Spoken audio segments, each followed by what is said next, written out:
Hello everybody, and welcome back to Chapter Master, where I'm playing as the most mighty and perfect Ultramarines. Actually, I don't hate the Ultramarines that much. They're pretty cool. Matt Ward fucked them over, but I love the Ultramarines as a legion. They were my third favourite legion, actually. But yes, I figured with me just finishing reading Gathering Storm 3, and the new 8th edition coming out, and all the new Ultramarine stuff, I figured, why not have a bit of fun and play as the Ultramarines for a bit? I can talk a little bit about Gathering Storm and the Indominus Crusade, and just have a bit of fun for half an hour or so. Hopefully that doesn't appear in the background, but the microphone usually doesn't pick it up. Right, I've already loaded everything up.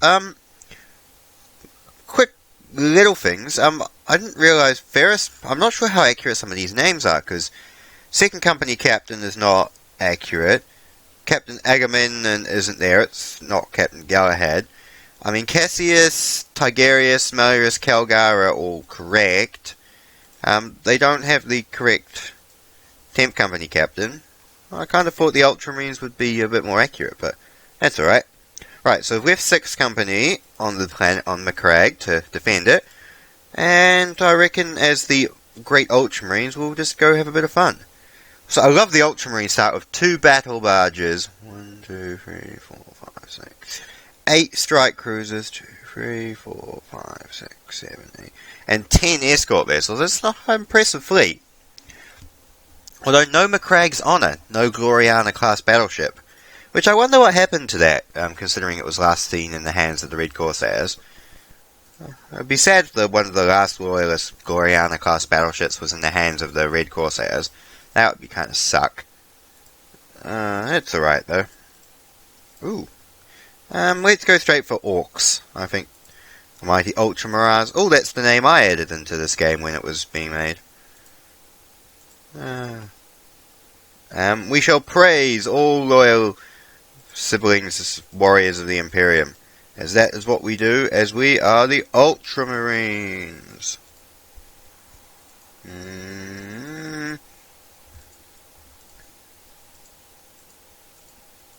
Yeah, no, nothing really good there. Oh well. To Serenity! Makes me think of Firefly. Since I found serenity. Take my lord, take my land, take me where I cannot stand. I don't care 'cause I'm still free, you can't take the sky from me. Take me out to the black, tell the Lord I ain't coming back. Burn the land and boil the seas, you can't take the sky from me. Sorry, I know I shouldn't sing.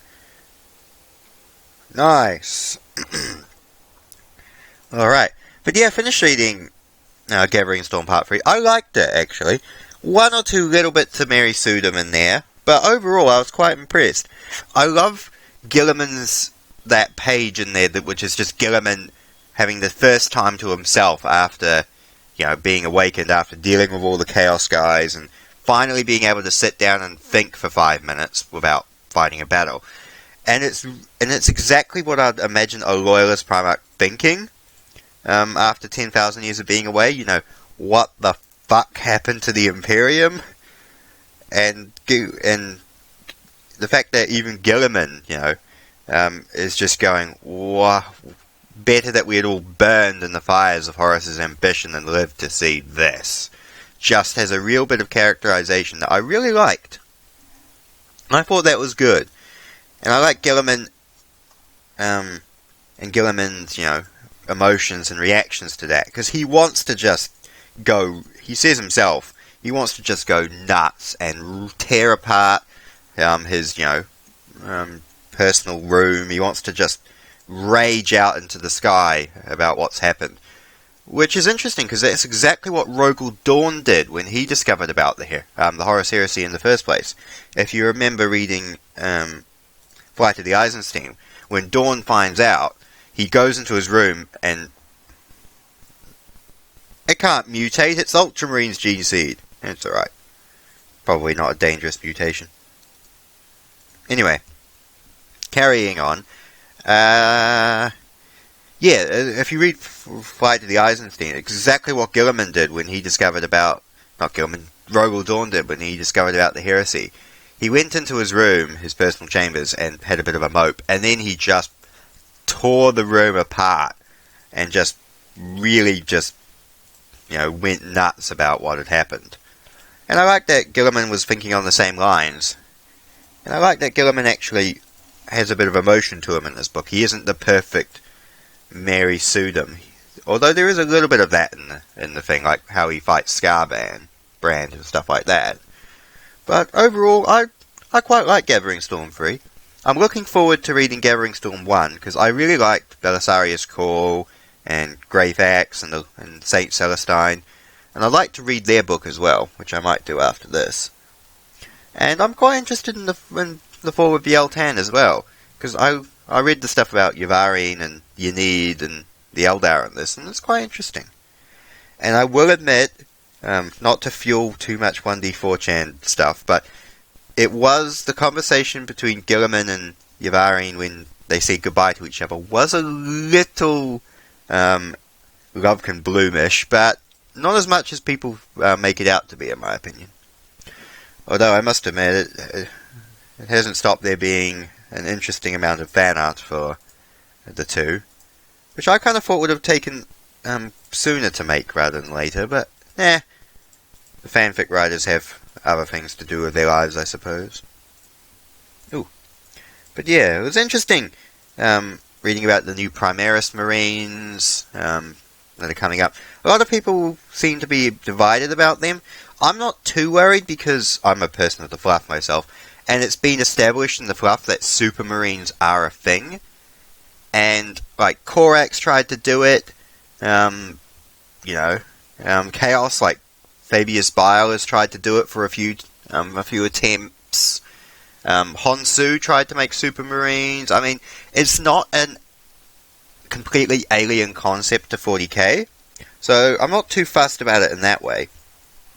I think the fact that they're made out of the gene seeds of every chapter combined, plus Custodian, is a bit bollocks. A, because I didn't think Custodians had gene seed. I thought they were personally hand-created by the genetic material of the Emperor.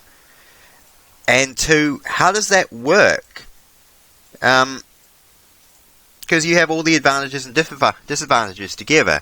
Now, a lot of them would counter each other out, so while the Imperial Fist can't spit acid, the White Scar gene seed has it so they can, so that would cancel each other out, so that there wouldn't be a defect there. But then you have shit like the gene seed of the Iron Hands, which cause everyone to be freaking depressed and want to cut off their own limbs and replace them with metal.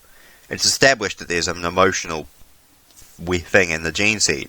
What about the Black Rage and the Red Fist of the Blood Angels? How does that work?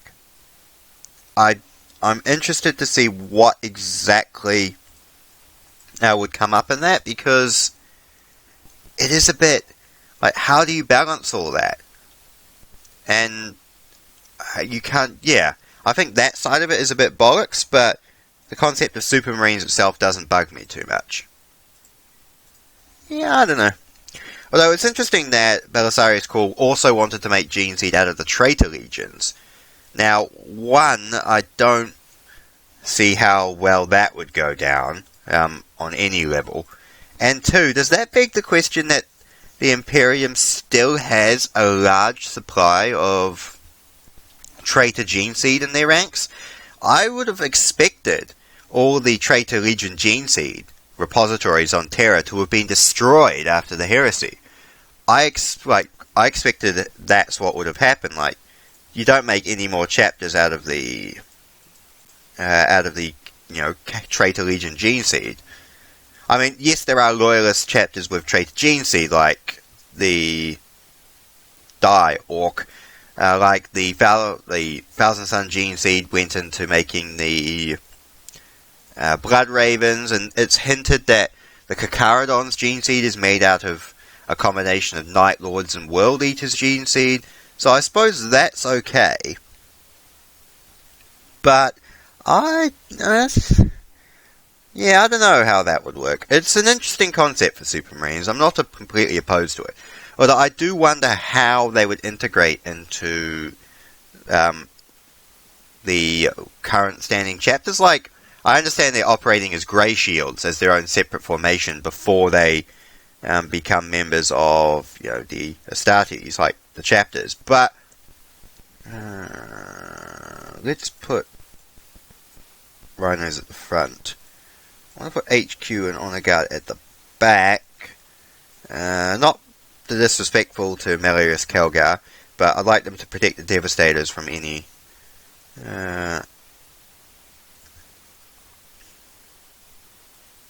infiltrators. That's the word that was in my head. Right. We need to intern. But yeah, it'll be interesting. Like, I don't imagine the Flesh Terrors would accept these new Supermarines into their ranks that easily. Like, the Wolves of Russ, I don't imagine. Like, they may have the same gene seed as these chapters. Well, actually, they have a combination of all of them. But they don't have the same identities. Like, yeah, I don't get how that would work very well, because, as I said, I don't imagine the Flesh Terrors would accept these new Marines into their ranks that easily. They have none of the culture or identity of the chapters that they are now joining. It just seems like it doesn't want to work that well. That's alright though, I guess. I suppose what will happen. But yeah. Also, the other bit of fluff I like is it's interesting that it went down this route, but I'm not surprised, is Gilliman revealing part of his conversation with the Emperor when he went into the Golden Throne in Gathering Storm. And it's interesting that the Emperor saw his Gilliman returning not as, oh, my last son is left, the last loyalist son of the Imperium has returned, but more as, oh, cool, you're back, great, nice to see you, go out and do work. Like, how the Emperor saw him more as recovering a lost tool than the refinding of a lost son.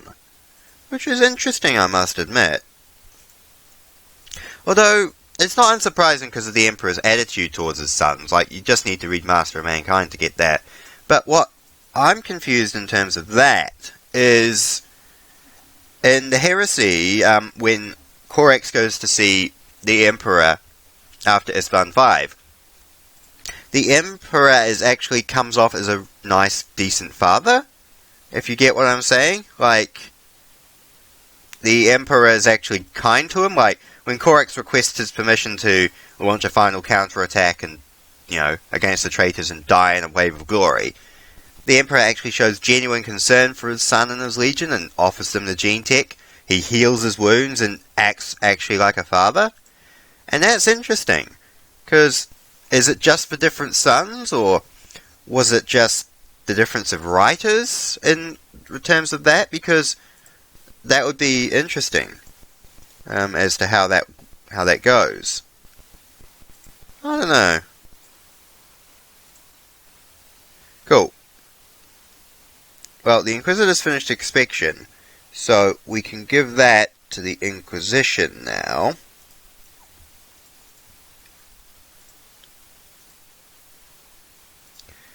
Because I do not want anything with chaotic influence upon us.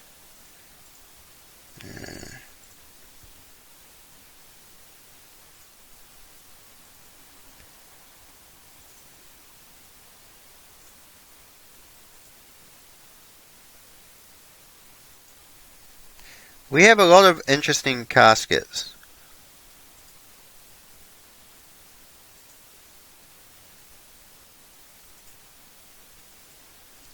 There we go. Right. Back to it. But yeah, because the Emperor does have the ability to appear as a decent father, but it seems that for Gilliman's return, the Emperor is just a dick. And I would be intrigued as to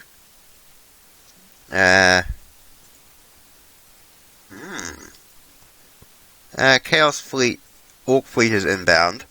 What we'll do is we'll jump out of system and then jump back again. That way we can surprise them.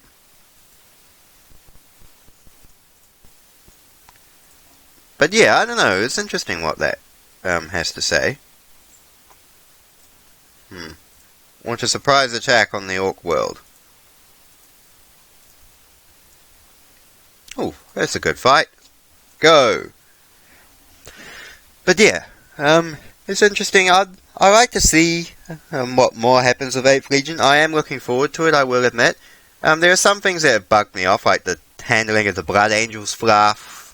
A few little bits and pieces like that have bugged me off. But overall, I think there should be some interesting stuff going on in there. The Supermarines concept is not a bad one. I'm not opposed to it, because as I said, it's been established before in the fluff. Nice. You know, about the Supermarines being a thing, so I'm not opposed to that. It's interesting that it took 10,000 years for Belisarius Call to create. You would have thought he would have been a little bit more on the ball with that one, but that's alright.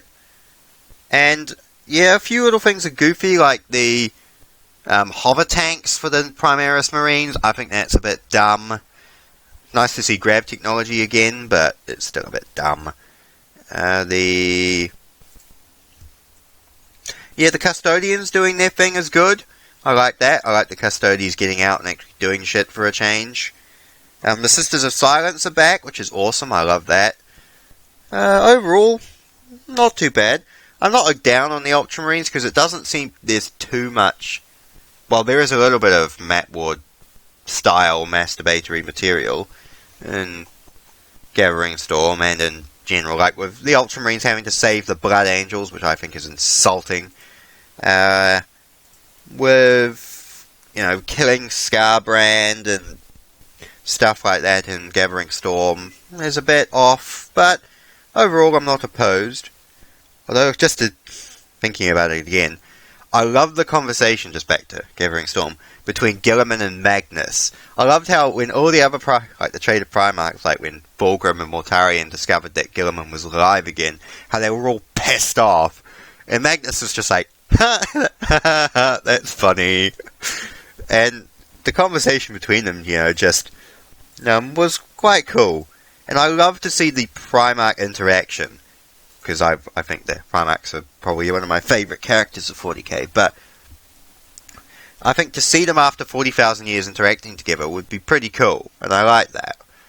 It would be interesting to see Mortarion talking to Gilliman, or maybe Lorgar. I'd love to see what Lorgar has to think of the whole Gilliman being reborn thing.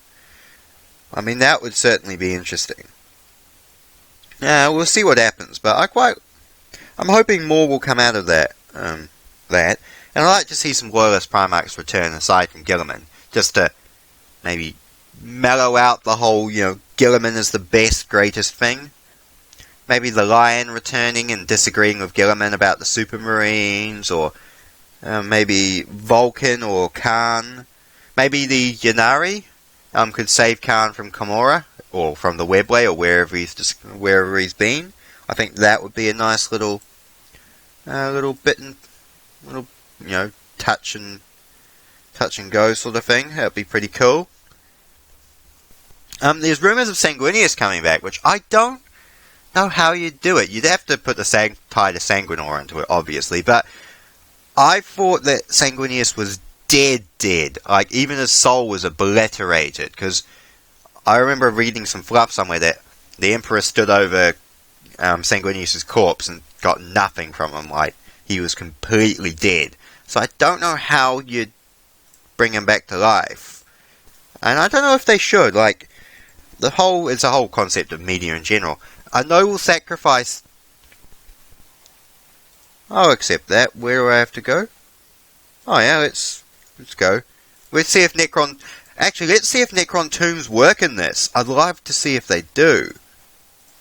Necron tomb. I love to see if they do. Sorry, you're just...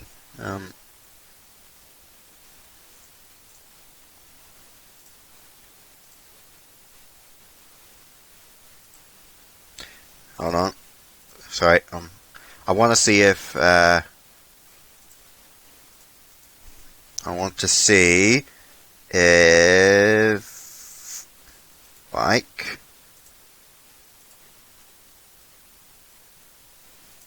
Mark 8. I want to see if Necron Tomb Worlds work in this version of the game. Sorry, my brain's somewhere else. I was trying to word my opinion of...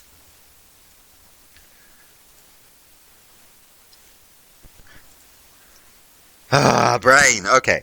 I want to see if Necron Tomb Worlds work, but I was also thinking about Gathering Storm again. Okay. Plasma Bomb. Equip.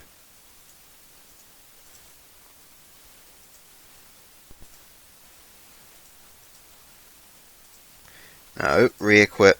None. Bikes. Go. Right. Unload the 3 of you onto that planet. Begin the mission.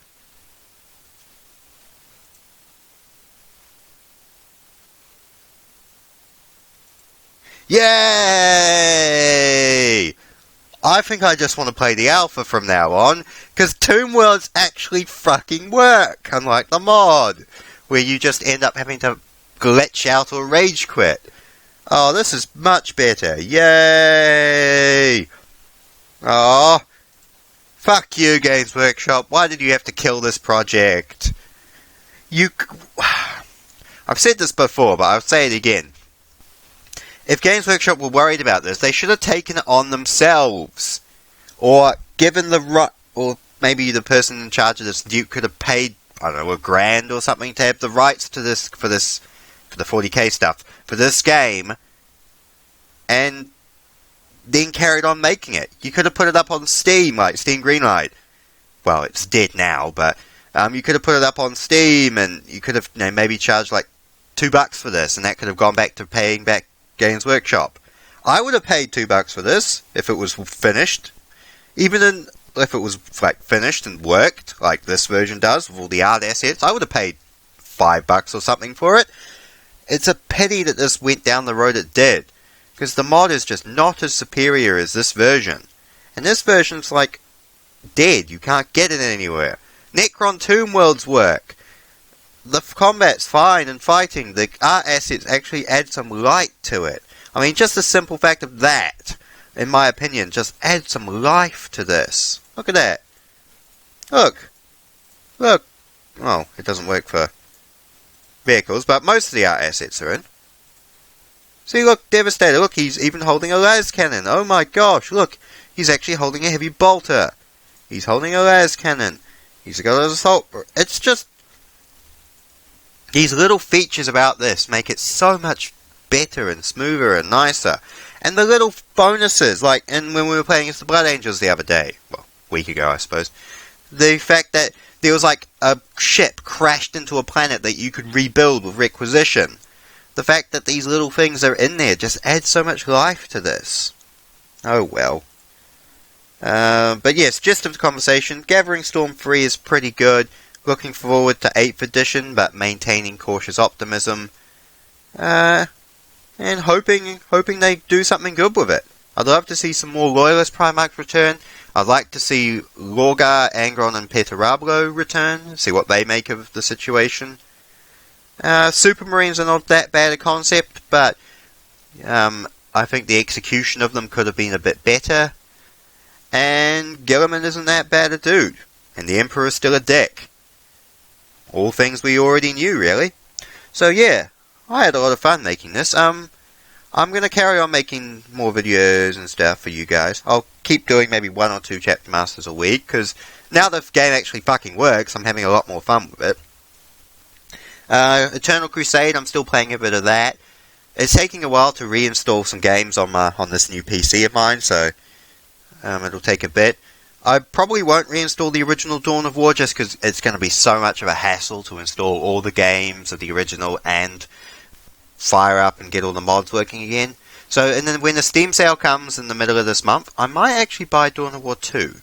I've only played it the once, and I hated it, but I'm hoping with time, maybe it's gotten better, and we'll have a bit of fun with that. Maybe I don't know if I'll review it, because I'm not really a reviewer, but we'll have some videos to go in that as well. So yes, thank you guys. I'll keep trying to put up some more videos for you. It won't all just be 40k stuff. I've got Verdun up and running again, 7 Days to Die up and running again, Dragon Ball Xenoverse is back up, Company of Heroes, got a couple of friends who might help me out with that. Ooh, nice amount of Imperial Guard, 234. Ouch. Should probably get over there to save those guys. But yes, thank you very much for watching if you did, guys. Now I'll catch you again another time, another place, another galaxy. All you need is